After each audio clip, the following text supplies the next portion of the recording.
tal? Muy buenas noches.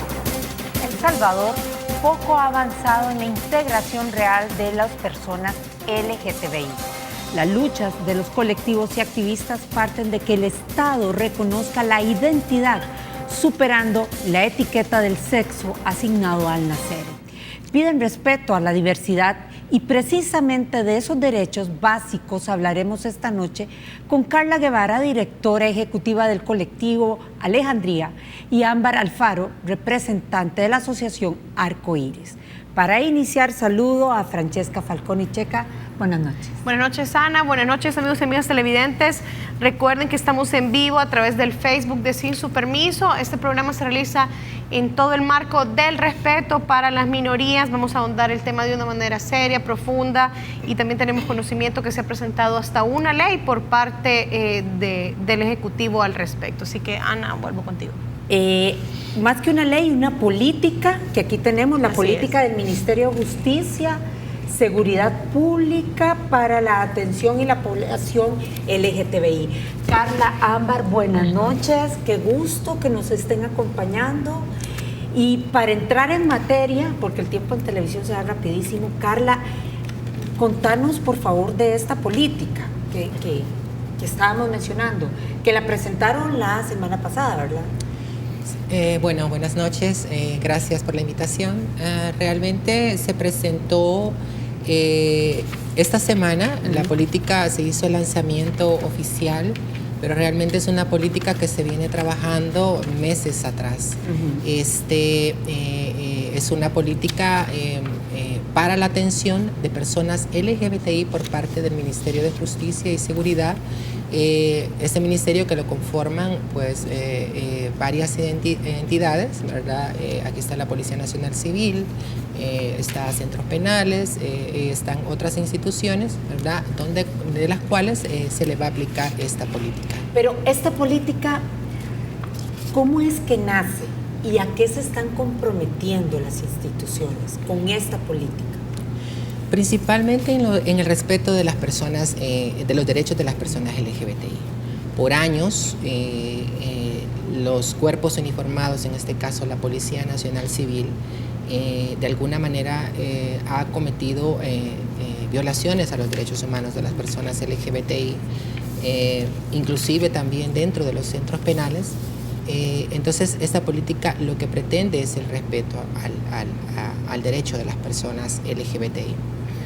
Te explico.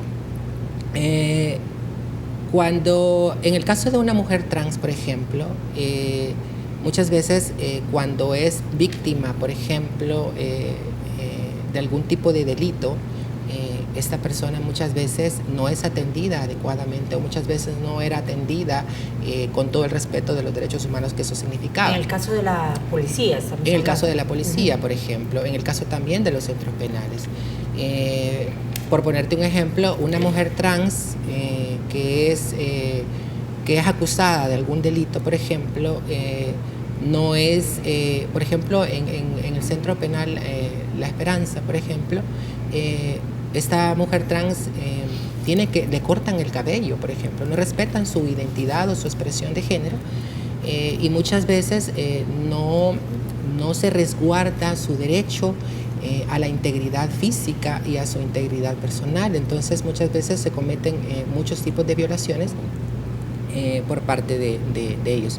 Inclusive cuando es, digamos, víctima de algún delito también, al momento de ingresarla a las Bartolinas, por ejemplo, hubo muchos en algún momento donde se ingresaban a las mujeres trans dentro de las celdas de los hombres y te puedes imaginar lo que podría pasar, lo que pasaba en ese momento cuando una mujer trans era ingresada en una celda de hombres. O sea, se cometían violaciones, se cometían agresiones físicas. Entonces, eso es lo que viene esta política de alguna manera a regular.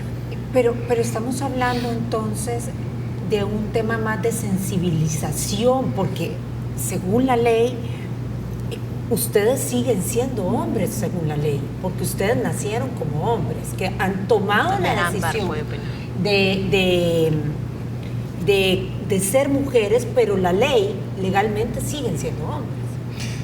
Sí, buenas noches, gracias por la invitación. Definitivamente no podemos negar de que con estas políticas hay avances dentro de diferentes ministerios de nuestro país, pero también es importante mencionar de que todavía falta una herramienta más grande para poder empezar a regular la situación del vacío legal en que nos enfrentamos las personas transgénero y transexuales en El Salvador, es decir, aquellas personas que nuestra identidad y nuestra expresión de género no concuerda con el documento único de identidad, debido a que nuestra identidad es propia y decidimos expresarla. Entonces, definitivamente sí hay todavía grandes vacíos.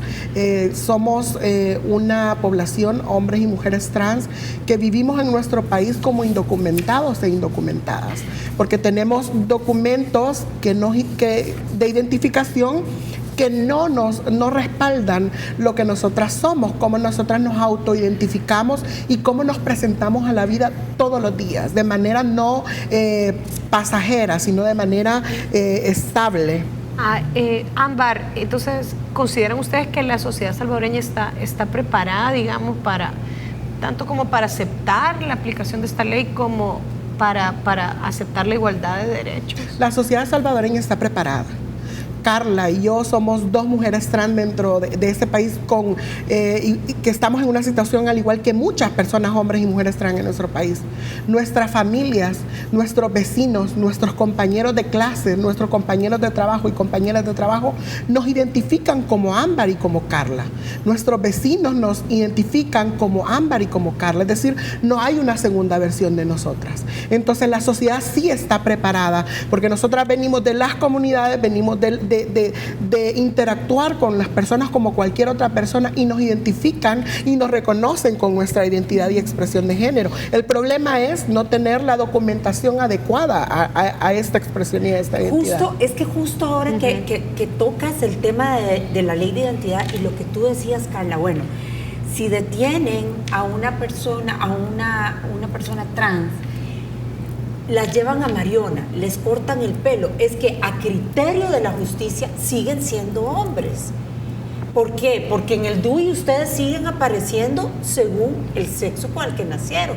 Lo planteo con mucho respeto, porque la génesis, no estoy justificando jamás la violencia contra nadie, pero puedo entender la lógica de cómo proceden las autoridades, porque proceden según lo que está diciendo el DUI. Pero entonces, con esta política ya cambia eso. No, porque necesita la reforma del pero hay un protocolo de respeto, es decir, sabemos que no hay una ley, pero eso no quiere decir que nuestra identidad actual es ilegítima.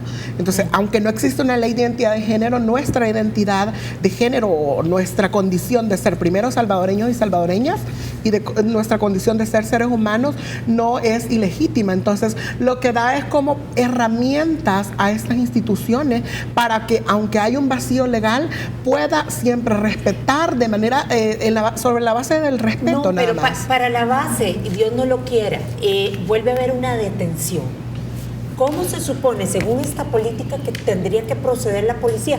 Porque puedo entender que la policía llega hasta las Bartolinas, pero si el caso se judicializa y llega a criterio de un juez, aquí no está contemplado aquí está contemplado el órgano judicial. No, exactamente. Entonces, Ámbar ya lo decía. ¿Qué realmente podría regular la política, verdad? ¿O qué podría cambiar? Por ejemplo, el respeto, Ámbar lo decía, el respeto a un nombre que te identifica, ¿sí? Aunque tu documento legal diga otro nombre, ¿sí?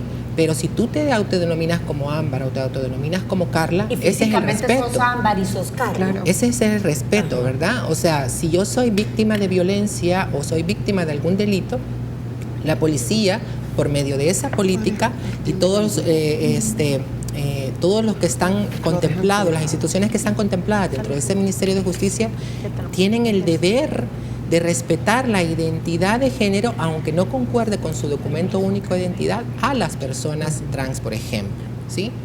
Eso implica, por ejemplo, también que a lo mejor la política no regule que a mí me envíen, por ejemplo, a cárcel de mujeres si yo cometo un delito, ¿sí? Pero por lo menos que se garanticen mis derechos, el respeto a mi integridad física principalmente, a la vida, ¿sí? cuando a mí me llevan a un centro de detención. Que no me pongan ya junto con los hombres, por ejemplo, que me pongan tal vez no en las Bartolinas de mujeres, pero tal vez en una Bartolina aparte. Aislada. Sí, aislada. O no se trata de un trato especial, ¿sí? Sino que se trata de la protección de la persona, ya sea cuando es víctima o ya sea cuando es acusada de algún tipo de delito. Y esa protección actualmente no existe, Carla. Esa protección se fue de alguna manera mermando, por así decirlo, con base a un montón de criterios, por ejemplo, capacitaciones y sensibilizaciones que hicieron las organizaciones LGBTI mucho antes de esta política. Para poder llegar a esta política, o sea, no fue porque que de repente, miren, vengan las organizaciones, las vamos a invitar a crear una política. ¿Cuánto ha tardado hacer esa política? Esa política, imagínate, las primeras capacitaciones se dieron al principios del 2010, quizás un poquito antes, Sí, con algunas claro. organizaciones LGBTI, a la Policía Nacional Civil, a la Fiscalía General de la República. O sea, ha sido un trabajo arduo para llegar a esta política, ¿sí?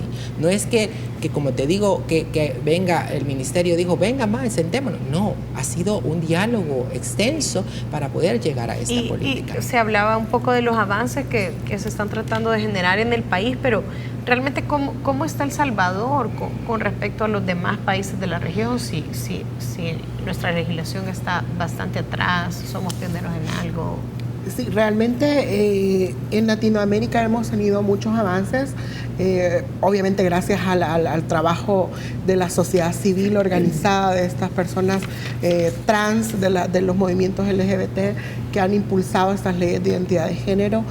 Por ejemplo, en los países que cuentan con leyes de identidad de género, Argentina, Uruguay, en el sur es muy marcado, ¿no? Chile, que recién acaba de aprobar la ley de identidad de género, Bolivia, que también es un país ejemplo en cuanto a la ley de identidad de género, México en algunos de sus estados, pero también creo de que Costa Rica nos dio una buena práctica con la opinión consultiva número 24, donde le consulta a la Corte Interamericana ¿qué pasa con este vacío de la identidad de género a las personas trans? ¿Cómo hay que adecuar estas leyes en nuestros países para que las personas trans podamos tener documentos de identificación que vayan acorde a nuestra identidad y expresión de género, es decir, a lo que somos? Entonces, tenemos buenas prácticas en la región, en Latinoamérica. Entonces, El Salvador, lastimosamente, todavía no debate el proyecto de ley que está dentro de la Asamblea Legislativa. Lo introducimos el proyecto de ley el 22 de marzo de este año, después de casi 8 años de trabajo, de empezar a trabajar, a poner en tema público esta problemática que las personas trans enfrentamos día a día con toda esa situación. Los derechos, cuando nosotros hablamos de un cambio de nombre, y eso es importante mencionarlo, muchas personas dicen, no, pero es que ¿por qué quieren por estética cambiar su nombre? Y eso no es así. Las personas trans, el 81% de las personas trans en El Salvador, de las mujeres trans en El Salvador, según el estudio de la Red Latinoamericana y del Caribe de Personas Trans, a la cual pertenecemos, no terminan la secundaria, y no es por voluntad propia. Es porque muchas veces la primera bofetada que nosotras recibimos como personas trans viene de nuestras propias familias, y luego en los centros escolares, avalado por supuesto por las propias familias y por el sistema, que no nos permite desarrollarnos con nuestra identidad y con nuestro derecho a nuestra propia imagen. Entonces, todas estas problemáticas, estamos hablando de derechos. Los derechos no se pueden postergar. Cuando nosotros hablamos de derechos humanos, los derechos para las personas trans son derechos humanos también. No son derechos especiales, no son derechos... sí hay una particularidad, pero el Estado, su obligación es regular y dar respuesta a todos los ciudadanos y ciudadanas, incluso con sus particularidades. Y esto incluye la identidad de género y la identidad sexual. ¿Ustedes son invisibles para el Estado? Desde luego no tienes un nombre que identifique, pareciera que vives en un estado ilegalmente. O sea, no tener... No, como ilegales, migrantes ilegales. Exactamente. Como indocumentados. Porque te violentan un montón de derechos, ¿sí? El derecho al trabajo, el derecho a la educación, el derecho a la salud, ¿sí? El derecho de contar con una vivienda digna. No pueden acceder a préstamos, Por ejemplo. porque no pueden, o accesan Cuando con hablamos, sí, incluso cotidianidades, cosas que para cualquier otra persona puede ser algo tan sencillo, el cambiar un cheque, por ejemplo, y vos llegas con un documento que dice fulano de tal, aunque tu foto sea la misma, de que la persona que está viendo hay una discordancia, llegas con un documento que dice que, por ejemplo, tiene el nombre asignado a una persona masculina y dice género masculino, y la foto es de una persona con una expresión de género femenina, y la persona que se presenta, entonces hay problemas. Y lo interesante de esto es que hay que reconocer que las personas, todas las personas, no vamos por el mundo presentándonos y diciendo qué tenemos entre las piernas. Entonces nosotros nos presentamos con esto, con lo que somos. Entonces Ámbar es Ámbar porque es mi identidad. Entonces Carla es Carla porque es su identidad y es la persona que es. Es decir, no hay una por ejemplo, decir, quieren suplantar identidades. Eso no es así. Entonces, no hay, como lo dije antes, no hay una segunda versión de lo que nosotras somos. La identidad de género, al igual que todas las personas tienen una identidad de género y sexual, es parte de las cualidades de la persona. Entonces, no solo parte de la sexualidad, porque generalmente cuando hablamos del tema de la transexualidad únicamente pensamos en sexo y nos sexualizan a las personas trans. Entonces, sin tomar en cuenta todas las particularidades y todas las vivencias por el hecho de ser seres humanos que las personas trans tenemos y que necesitamos esos derechos. Es temporada de campaña electoral en el país. ¿Han tenido algún tipo de acercamiento ustedes con las 4 fórmulas presidenciales para presentarles las demandas que ustedes tienen como minoría? Actualmente ninguno de los candidatos se ha acercado a las organizaciones y a la población LGBTI para poder tocar el tema de los derechos LGBTI, excepto de alguna manera que siempre lo ha hecho de alguna manera para trabajar, es el FMLN, ¿sí? Generalmente casi siempre en todas sus campañas para la construcción de su plan de gobierno siempre incluye el tema LGBTI. ¿Lo está haciendo ahorita? Lo está haciendo ahorita. Es el único partido que siempre de alguna manera ha apoyado un poco el tema de los derechos humanos. Bueno. Pero ¿qué tanto cuando se ha convertido? Porque el FMLN lleva 2 periodos siendo gobierno.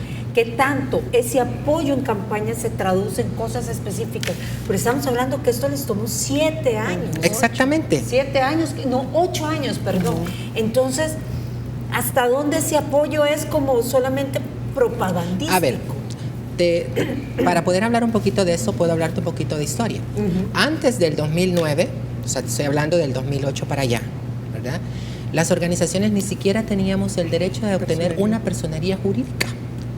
Y de hecho hay antecedentes judiciales, por ejemplo, el amparo del nombre de la Rosa, por ejemplo, que en ese momento la Sala de lo Constitucional dictó una resolución a favor para que se inscribiera en ese momento una organización que estaba siendo conformada por personas trans. Se le había negado el derecho, el Ministerio de Gobernación de ese momento, de ese gobierno del 2008, antes del gobierno del expresidente Funes, se le había negado el derecho a organizarse, cuando la Constitución establece la libre organización para las personas.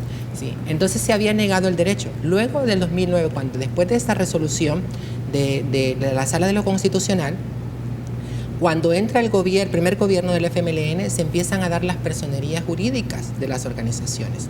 Organizaciones que habían estado años laborando sin personería jurídica. El caso de Entre Amigos, ¿sí? El caso de Áspid en su momento, que se estaba formando. De hecho, Áspid, antes de llamarse Áspid Arcoíris, era el nombre de la Rosa. ¿Sí? ¿Verdad? A ella fue que se les permitió en su momento poderse organizar y la Sala ordenó al Ministerio de Gobernación que iniciara el proceso de nuevo. Ha habido un apoyo. Ha habido un apoyo. Luego, después del 2010, se crea la Dirección de Diversidad Sexual, ¿sí? Luego de esta Dirección de Diversidad Sexual se crea el Decreto Ejecutivo 56 que prohíbe toda forma de discriminación por orientación sexual e identidad de género en todas las instituciones que conforman en ese momento el Ejecutivo, porque es un decreto presidencial. Luego se da el Decreto Ministerial 202 del Ministerio de Salud, donde prohíbe toda forma de discriminación por orientación sexual dentro de los establecimientos de salud pública, ¿sí? Luego de eso, en el año 2015, se dan las reformas al Código Penal que, ojo, en esas reformas al Código Penal que se dan en el 128, donde se agrega un agravante más a los homicidios, que es el 129, ¿sí? Y se agrega un agravante más en el 155, que es con respecto a las amenazas agravadas también. La Asamblea Legislativa, por mayoría, no mayoría simple, ¿sí?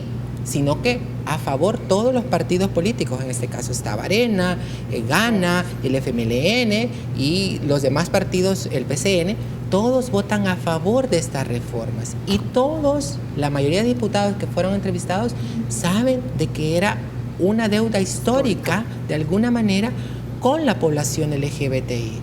Porque se venían cometiendo asesinatos y se siguen cometiendo, motivados muchos de ellos por el odio. Cualquiera podrá decir, es que ningún asesinato aquí es motivado por algo de odio. Es que desde el hecho de un crimen de odio, desde el hecho es que te mato o te amenazo por ser como eres, ¿sí?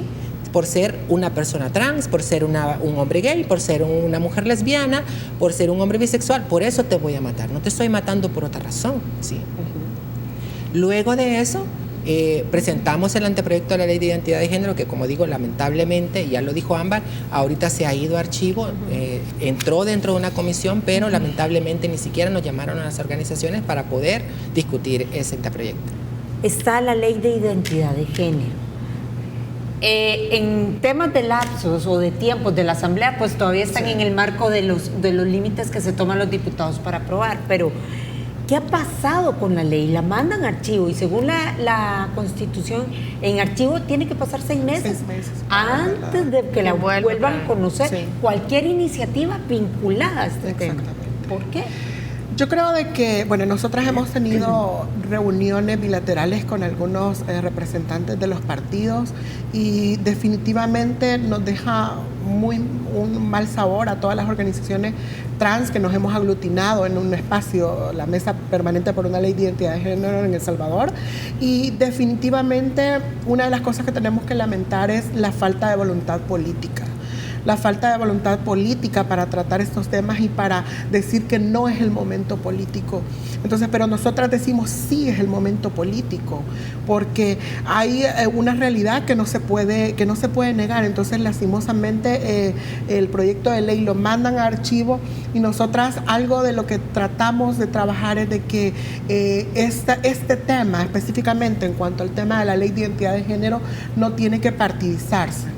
Estamos hablando de temas de derechos humanos. Es decir, nosotras pensamos de que todos los partidos políticos, toda la bancada de la Asamblea Legislativa tienen que empezar a debatir.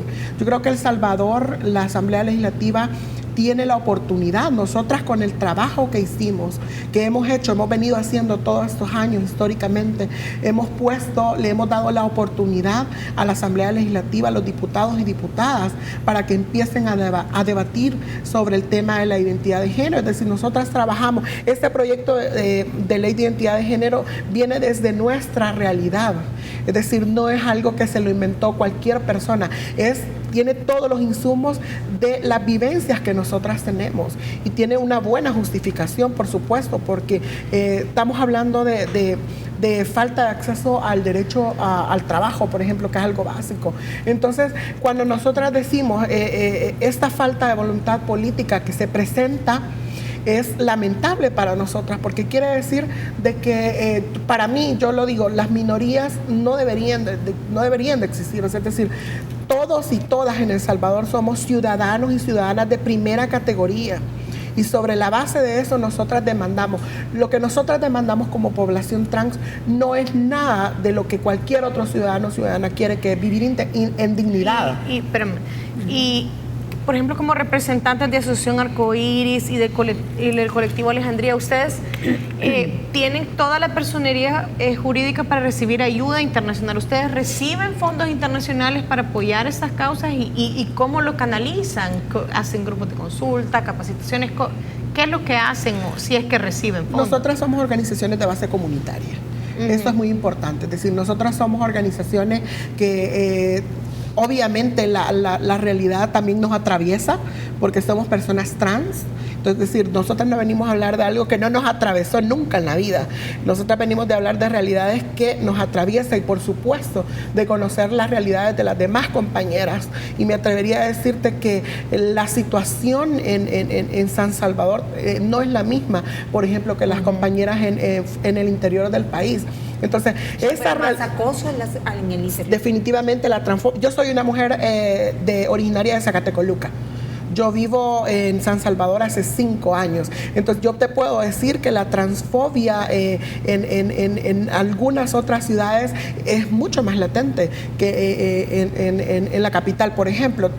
Tampoco que esto sea una maravilla, ¿no?, vivir en la capital, pero definitivamente sí hay estudios que respaldan que hay departamentos donde se evidencia más la transfobia y la homofobia. ¿Hay algún censo para establecer cuántas personas trans hay y están en esta condición? Sí, exactamente. En el año 2014, Plan Internacional a través de TEFINET hizo un estudio de estimación de talla poblacional de mujeres trans. Arrojó muchos datos importantes, ¿sí? Por ejemplo, este estudio de talla poblacional nos dio la idea más o menos de cuántas mujeres trans, en este caso yo no incluyo a los hombres trans, sino que solamente mujeres trans, arrojó que éramos alrededor de 2011 mujeres trans. En el 2014. En el 2014, exactamente. Esto pudo haber variado por muchos motivos, los crímenes de odio que se han motivado desde el 2014, también la migración, que es algo latente en toda la población LGBTI, pero principalmente en la población de mujeres trans. También este estudio arrojaba otros datos importantes. Por ejemplo, ya Ámbar lo decía, más del 80% de mujeres trans no terminan la secundaria. ¿Sí? Esto es muy importante porque ¿qué opciones tiene una mujer trans? Porque no es que no termine la educación porque no quiso. Es que por soportar el bullying, la discriminación que existe dentro de las escuelas no es tan fácil, ¿sí? Solo un dato, ustedes mencionan mucho mujeres trans. ¿Qué pasa con los hombres trans? Los hombres trans están incluidos, por ejemplo, dentro de esta ley de identidad de género, ¿sí? El anteproyecto de la ley de identidad de género. Pero no dentro de las estadísticas. Dentro de las estadísticas, te voy a decir algo. Las estadísticas que se han hecho para mujeres trans o que existen, o los estudios que existen dentro de mujeres trans, generalmente se han hecho porque este estudio, por ejemplo, se hizo con financiamiento del Fondo Mundial para la Lucha del VIH, tuberculosis y malaria, porque la población de mujeres trans es una población de alguna manera más vulnerable al VIH por todas las condiciones de discriminación y estigma que existen dentro de esta población, ¿sí? De cada 10 mujeres trans, 3 adquieren el VIH, 3 mujeres trans, ¿sí? Entonces, esa es una alta prevalencia de VIH. Entonces, como eso ha logrado que de alguna manera se posicione en estudios como este de talla poblacional que se hizo en el 2014, para que exista de alguna manera ciertos datos. Existen también la población de hombres trans, pero es un poquito más como mínima, porque inclusive la población de hombres trans es muchísimo menor que la población de mujeres trans. Carla, cuando Ámbar explicaba el tema de la ley, ¿no será que ustedes también tienen que entender que se enfrentan a una situación de un cambio bien drástico? Significaría esta ley porque ustedes, al ser reconocidas como mujeres, ustedes adquieren todos los derechos que una mujer tiene.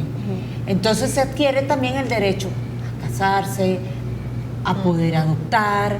O sea, entonces significa para una sociedad muy conservadora como la salvadoreña un cambio bien radical que, como vemos, ha ido cambiando pero paulatinamente.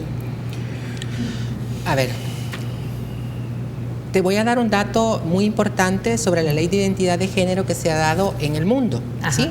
En el mundo, si ves esta gráfica de aquí, alrededor, lo que está en rojo es lo que no es posible una ley de identidad de género en los países. Por ejemplo, esta gráfica de aquí, esta última, te da el dato mundial. Si te fijas, es alrededor del 30.6% donde no es posible el cambio registral del nombre de una persona trans, ¿sí?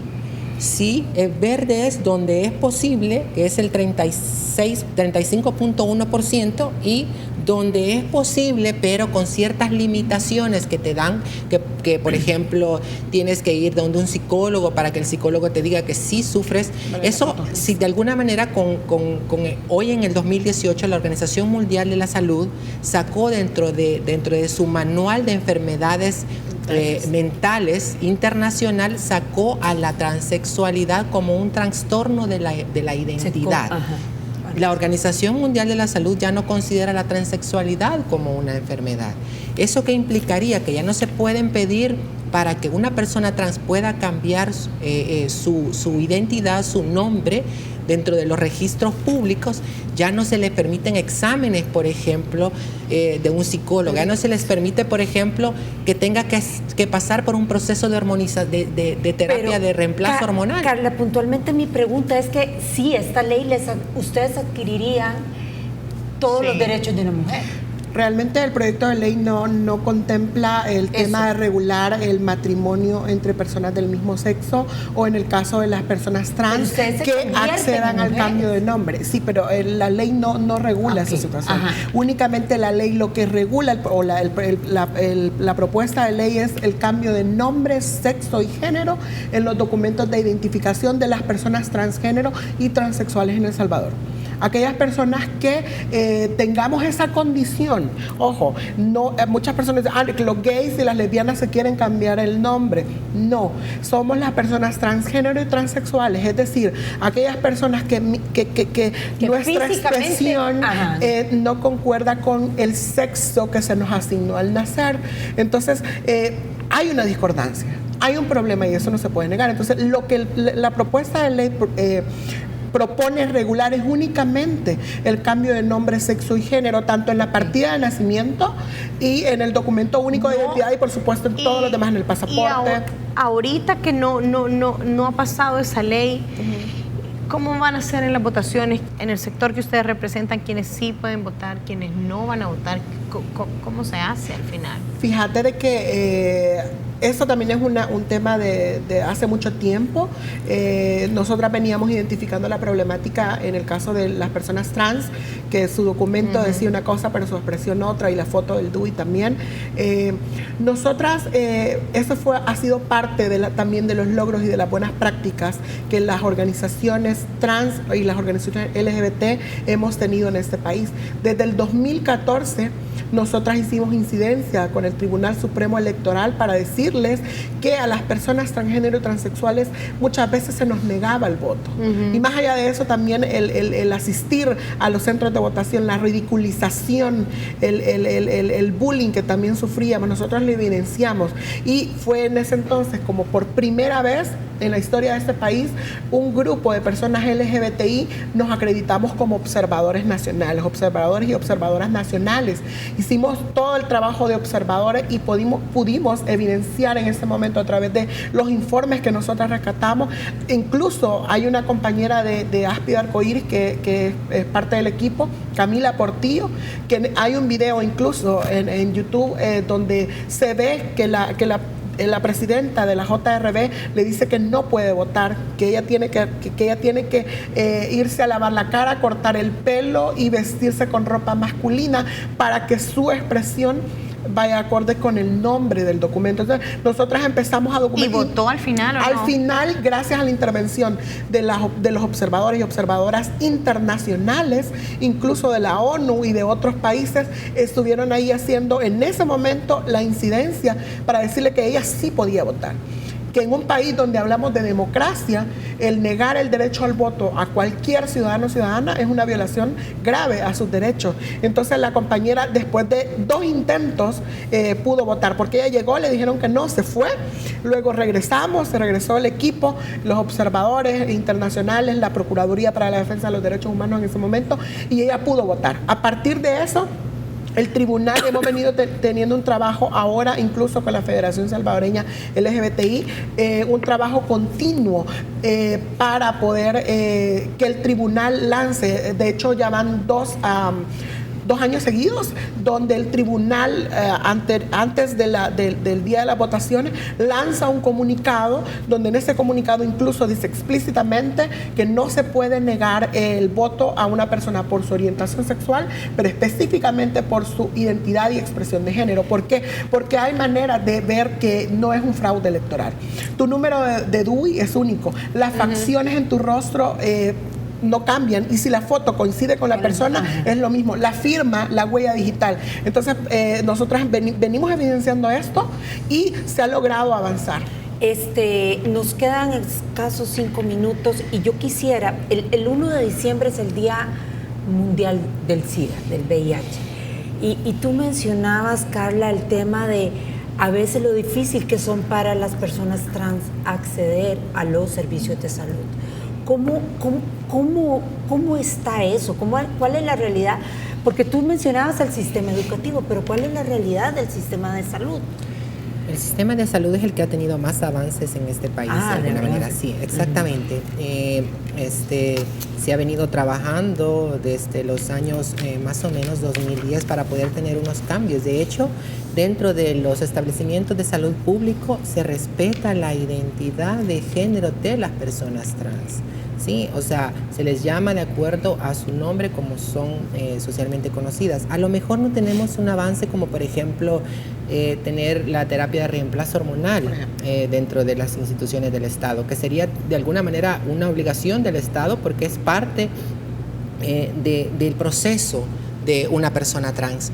Pero sí hay clínicas de alguna manera especializadas en temas LGBTI, ¿verdad? Clínicas amigables donde se puede una persona trans, un hombre trans, una mujer trans poder llegar y acceder a pruebas de infecciones de transmisión sexual o inclusive otro tipo de pruebas. Entonces, sí se ha tenido avances dentro del Ministerio de Salud. Ahora, es muy poco el avance que se tiene en otras instituciones del Estado y es por ello que se hablaba del anteproyecto de ley de identidad de género, que es de alguna manera un anteproyecto muy, muy sencillo, o sea, muy simple. Tiene 6 capítulos, 23 artículos. O sea, no tiene, es un proceso inclusive judicial no contencioso, o sea, no es que se va de alguna manera a pelear con alguien, sino que es un proceso sencillo, ¿verdad? Que implica ciertos requisitos, pero inclusive hasta este proyecto tendría que sufrir de alguna manera ciertas reformas antes de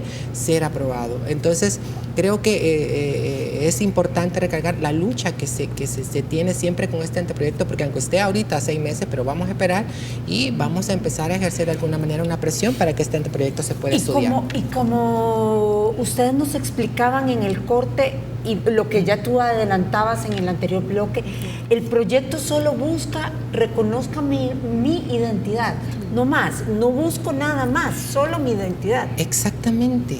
Es lo único que busca, o sea, que una mujer trans, que un hombre trans pueda acceder a su cambio registral del nombre. ¿Sí? Que se pueda cancelar. Ahorita no hay ninguna ley que regule eso. La ley del nombre de la persona natural en su artículo 23 solo regula ciertas condiciones para que tú puedas acceder al cambio de nombre. ¿Sí? Cuando es impropio de persona, cuando es lesivo a la dignidad humana o cuando es inequívoco del sexo.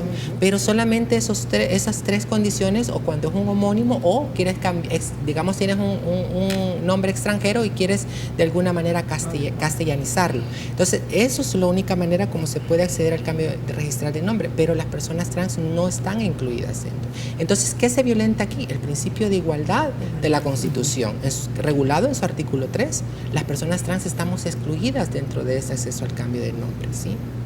Que el problema al final no termina siendo el cambio de nombre, sino que que se les ponga, que se les reconozca el género en el DUI. Exactamente, el género. Porque un cambio de nombre sí se puede hacer.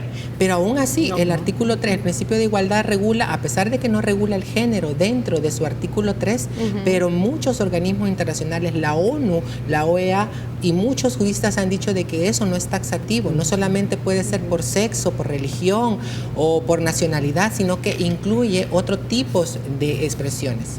Nos queda hoy sí como un minuto rápidamente. Ámbar quería dar un mensaje. Sí. Sí, no, yo la verdad es que quiero decir, este trabajo, estas luchas, la población salvadoreña, la sociedad, como lo decía antes, lo estigmatiza. Pero yo lo que quiero decir es que la población trans en El Salvador hemos alzado nuestra voz porque no queremos ser más las olvidadas y los olvidados de la democracia salvadoreña. Queremos vivir en dignidad y hay una deuda y esa deuda se llama Ley de Identidad de Género en El Salvador para personas trans. Rápidamente, ¿cuál es el siguiente paso? Yo sé que la ley está en el archivo, pero nos queda un minuto, Carla. El siguiente paso es esperar hasta que este archivo, exigir hasta que pase el tiempo según la Constitución para poder de alguna manera exigir a los diputados y diputadas de este país, ¿sí?, que puedan estudiar este anteproyecto de ley y estudiarlo y aprobarlo, porque creo que es necesario, es una deuda, como ya lo dijo Ámbar, histórica de la población trans en este país que pueda acceder a su cambio registral de nombre y género. Carla, Ámbar, de verdad, Gracias. muchísimas Muchas gracias, gracias. muy interesante Gracias. conversación. Checa. Ana, buenas noches. Buenas noches, nos vemos el próximo viernes ya aquí con Lorena, de vuelta de sus merecidísimas vacaciones. Que pasen una feliz noche, que Dios los acompañe.